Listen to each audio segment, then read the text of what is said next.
Anda tahu, jika Anda bertanya kepada saya beberapa tahun yang lalu, saya mungkin akan mengatakan kepada Anda bahwa manajemen pertambangan pada dasarnya penuh tekanan. Baku tembak yang terus-menerus, perasaan tertekan untuk mencapai target keselamatan, produksi, dan biaya sekaligus. Departemen-departemen yang bergerak ke arah yang berbeda, rasanya seperti hal yang biasa. Kami terjebak, bekerja keras, namun pada dasarnya tetap berada di tempat yang sama dari segi produksi. Target yang tidak tercapai seringkali berarti pembicaraan anggaran yang menyakitkan atau berdebat tentang belanja modal yang kami tidak yakin akan menyelesaikan masalah inti. Sejujurnya, beberapa hari Anda merasa seperti hanya bergulat dalam kekacauan, ditarik ke dalam setiap masalah kecil alih-alih memimpin. Kemudian Stratflow masuk. Saya akui ada keraguan. Sistem lain, apakah ini hanya teori? Bisakah kita benar-benar mengubah cara kita melakukan sesuatu, tapi kami berkomitmen.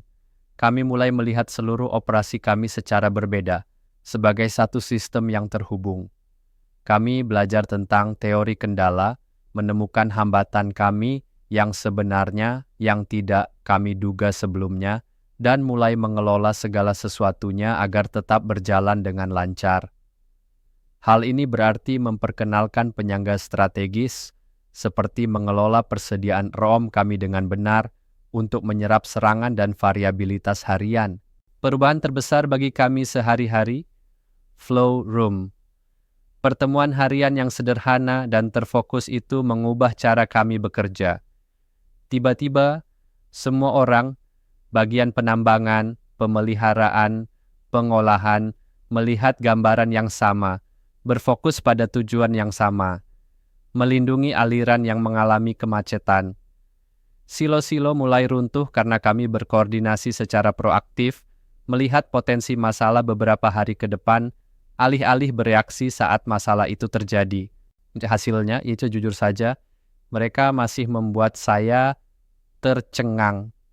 Kami membuka sejumlah besar kapasitas tersembunyi, melihat hasil produksi kami melonjak sepertiga tanpa menghabiskan banyak uang untuk peralatan baru. Tapi ini lebih dari sekadar tonase. Ini adalah perasaan. Kepala operasi menyebutnya sebagai periode paling tenang dalam beberapa tahun terakhir, dan dia benar. Bahwa baku tembak yang konstan, sebagian besar sudah tidak ada.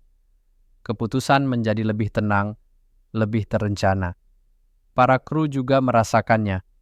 Mereka mengatakan bahwa ini adalah sistem terbaik yang pernah mereka lihat. Lebih aman karena kami tidak terburu-buru.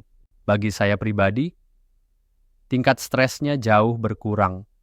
Saya merasa seperti sedang mengelola operasi, bukan sebaliknya. Melihat ke belakang, kerumitan yang kami pikir melekat sebenarnya adalah sesuatu yang kami ciptakan.